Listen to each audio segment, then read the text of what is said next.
और दूध में से मक्खी की तरह निकाला, और इमरान खान हमारे लिए क्या चीज़ है, तो हमसे पूछें किस तरह निकालना है, हम बताएंगे, वो भी जमहूरी तरीके से। ये जो स्टेटमेंट उन्होंने दिया है, ये आप लोगों के लिए इत्मीनान बख्श है या कुछ परेशान कौन है? देखिए, जो गरजते हैं बरसते हैं, जो गरजते हैं ना वो बरसते नहीं है। अगर इन्हें कुछ करना होता तो आज आप देख लीजिए, इनकी तमाम स्टेटमेंट्स निकाल लें। आज गए, आज से 8 महीने पहले का सारा देख लेना, यही 11 पार्टियां थी, यही भड़कबाजी थी, यही मौलाना जाट की बढ़ते थी। हम इस्लामाबाद जा रहे हैं, को घर से निकाल के फाइल कर देंगे, आगे जा ही नहीं सकता। अच्छा, उसको भी छोड़ दें।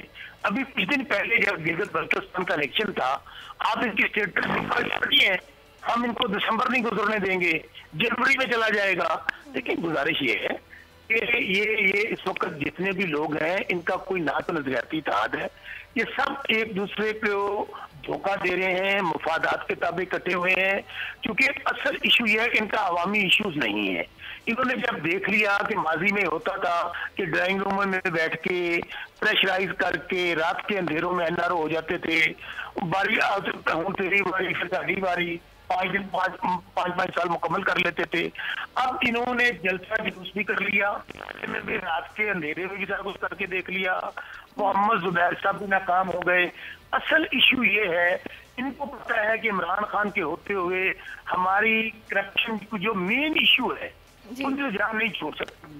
चले खैर, आप उनके स्टेटमेंट को बिल्कुल एक सियासी स्टेटमेंट की तरह ले रहे हैं। आप कह रहे हैं कोई ऐसी परेशानी की बात नहीं है, लेकिन ये इत्मीनान बख्श बात जरूर है कि वो लोग इस्तीफे देने के मूड में नहीं है। तभी उन्होंने कहा कि पॉलिसी या सोच बदलने की ज़रूरत है, ये तरीक़ाकार ठीक नहीं है। अच्छा, इस वक्त हमें शाजिया सोमरो साहबा पीपल्स पार्टी से ज्वाइन कर चुकी हैं, उन्हें शामिल गुफ्तगू करते हैं। शाजिया साहिबा, बहुत शुक्रिया आपके वक्त का। आप ये 2 एक्सट्रीम्स हैं, मरीम नवाज़ ये बोल रही हैं कि इस्तीफे देने हैं और इनको घर भेजना है, लेकिन जरदारी साहब ये बोल रहे हैं कि तरीका बदलना है, इस्तीफे देने के मूड में वो नजर नहीं आ रहे हैं। ऐसा ही है? थैंक यू जी। देखिए, सबसे पहली बात तो ये है कि क्लियर कट कल आसिफ अली जरदारी साहब ने ये कहा है कि इन जो नाकाम नाअहल लोग हैं, इनको घर भेजना हमारे लिए कोई बड़ी बात नहीं है। उन्होंने ये कहीं भी नहीं मेंशन किया कि हम इस्तीफा नहीं देंगे। उन्होंने कहा कि जमहूरी तरीके जो भी होंगे हम उनको फॉलो करते हुए इनको घर जरूर भिजवाएंगे। तो इसके बाद आप देखें कि जनाब बिलावल भुट्टो जरदारी साहब ने लॉन्ग मार्च के लिए सबको अलर्ट कर दिया है, और आप देखेंगे जो पीडीएम का फैसला होगा इंशाल्लाह उसको फॉलो किया जाएगा। लगारी साहब, आपने बात सुनी शाजिया साहिबा की, ये मुझे कुछ समझ नहीं, कुछ कन्फ्यूजन है। एक तरफ जरदारी साहब कह रहे हैं कि इस्तीफे नहीं देंगे, सेनेट के इलेक्शन में हिस्सा लेना चाहिए, ज़िमनी इलेक्शन लड़ना चाहिए, और उन्होंने कहा है ना कल भी कि आप इलेक्शन करवाएं, देख लें फिर से इलेक्शन करवाकर कौन जीतता है, अवाम किसके हक में वोट देते हैं। वो दूसरी तरफ बिलावल एक्टिव कर रहे हैं लॉन्ग मार्च करने के लिए, तो ये चाह क्या रहे हैं? मुझे कुछ कन्फ्यूजन लग रहा है। पहली बात तो ये कि शाजिया बीबी ने दुरुस्त कहा है, जरदारी साहब ने इस्तीफों के बारे में ये कमेंट नहीं किया है कि हम इस्तीफे दे रहे हैं या नहीं दे रहे हैं। उन्होंने इस बारे में कोई पहले देखिए जो नहीं। और दूसरी बात ये है कि स्टेटमेंट आता है वो तो उन्हीं का स्टेटमेंट होता है ना। ये लोग पहले इस्तीफे देने के मूड में नहीं है, तभी तो इन्होंने ये बात भी की है। मैं इस बारे में कोई भी संजीदा सियासतदान उस वक्त तक इस्तीफे के बारे में नहीं सोचेगा जब तक कि ये ना देखे कि उनके नतायज क्या बरामद होते हैं। आप ऐसा नहीं कि कुएं में छलांग लगा देंगे जी हम फिर कुएं से निकल आएंगे, अगर कुएं से ना निकल सके तो फिर क्या होगा? अगर आप कहीं जाकर फंस गए तो फिर क्या होगा? अगर आप दरिया में कूदते हैं और दरिया में आगे मगरमच्छ आ गया तो फिर क्या होगा? आप तो ये सारी सूरत उन्होंने कहा ही नहीं है कि भी इस्तीफे नहीं दें, बात उन्होंने नहीं की। फिर हुकूमत क्यों बोल रही है कि शहबाज शरीफ और जरदारी इस्तीफों के हक में नहीं है? नहीं, शहबाज शरीफ ने भी नहीं कहा कि मैं इस्तीफों के हक में नहीं हूँ, और ये बात आसिफ अली जरदारी साहब ने भी नहीं की है कि मैं इस्तीफों के हक में नहीं। हुकूमत एक मौक़िफ़ इस्टेब्लिश करती है और हुकूमत का काम यह है कि वो ज़्यादा से ज़्यादा कन्फ्यूजन अपने मुखालफिन की सफ़ों में पैदा करे, और वो इस सिलसिले में अपना एक रायनामा बनाती है। उनके पास दर्जनों तर्जुमान साहिबान हैं, वो काम करते हैं, उनके वज़रा हैं जो इस तरह से बात करते हैं। सियासत में चालें चलना एक तरीक़ाकार है, वो कर रहे हैं। और इसी तरह से आसिफ जरदारी साहब बहुत अच्छे प्लेयर के तौर पर अपने अंदाज में खेल रहे हैं। देखें, एक बात यह है कि अगर एक दिन पहले भी कोई शख्स मुंतखब हुआ है और टाइम आ गया है कि इस्तीफे दे दिए जाएं, तो वो उसकी परवाह नहीं करेगा कि मैं कल तो मुंतखब हुआ, अभी तो मैंने आज हल्फ उठाया है और अगले दिन मैंने इस्तीफा देना है। लेकिन अगर ऐसी पोजीशन पैदा हो गई तो वो इस्तीफा देंगे। अगर इस्तीफा देने के नतीजे में भी कुछ ना निकला तो फिर तो उनके लिए इस्तीफा देना बेकार हो जाएगा। लेकिन उससे पहले माहौल बनाना ज़रूरी है। क्या अपोजिशन ने वो माहौल बना लिया?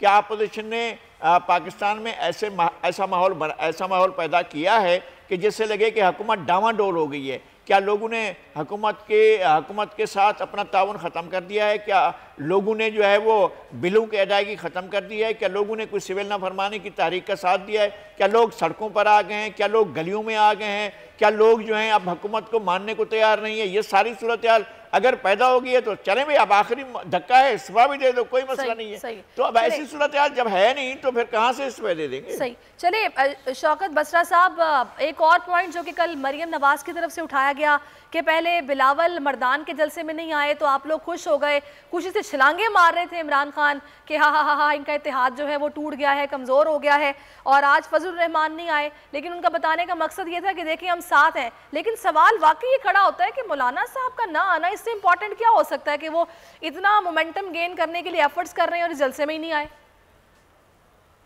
देखिए, पहली बात तो ये, मैं फिर आपको पहले जो बात कह रहा था वो यही थी कि तमाम पार्टियां अपने अपने मुफादात के लिए इकट्ठी हुई हैं। इनका इशू पब्लिक इश्यूज नहीं है। अभी जो नज़ीर लगारी साहब ने गुफ्तगू की है, उन्होंने दरिया को कुएं में बंद कर दिया है। देखें, जो लाहौर का जलसा हुआ उसके बाद ये लोग बिखरे हैं, पब्लिक बाहर नहीं निकली है। यानी कि अभी तक होता यह है कि इनके वोटर सपोर्टर बाहर नहीं आ रहे, पब्लिक तो बड़ी दूर की बात। इसलिए मौलाना फजलुर रहमान साहब, ये जितने लोग हैं, आप तीन मेन प्लेयर्स हैं। मौलाना फजलुर रहमान साहब को पता है कि उनके इर्द गिर्द के लोग पकड़े गए हैं, उनके पास कोई जवाब नहीं है कि ये दौलत कहाँ से इकट्ठी की। वो कहते हैं अगर मुझे नायब बुलाएगा तो मैं सारी जमात लेकर चला जाऊंगा। इसी तरह ये गोले वाला, मझ वाला, भैंस वाला, ये सारे इनके इश्यूज हैं। आज इनको एनआरओ दे दें, आज प्राइम मिनिस्टर इमरान खान कहें चले ठीक है मैं आंख बंद कर लेता हूं, तो ये कुछ भी नहीं कहेंगे। इसलिए मौलाना फजलुर रहमान साहब के इश्यूज और हैं। मुस्लिम लीग नून तो बंद गली में जा चुकी है। आज आप देखें इससे बढ़ के और क्या होगा। जिन लोगों ने शहीद जुल्फकार अली भुट्टो को शहीद किया, शहीद बीबी को दर बदर खिलाया, जिन्होंने गिलानी माजी में छोड़ देते हैं, यो मेमो गेट हो, गिलानी साहब इस्तीफे हो, आज एक दूसरे के पेट फाड़ने वाले सिर्फ 2 साल पहले की बात है।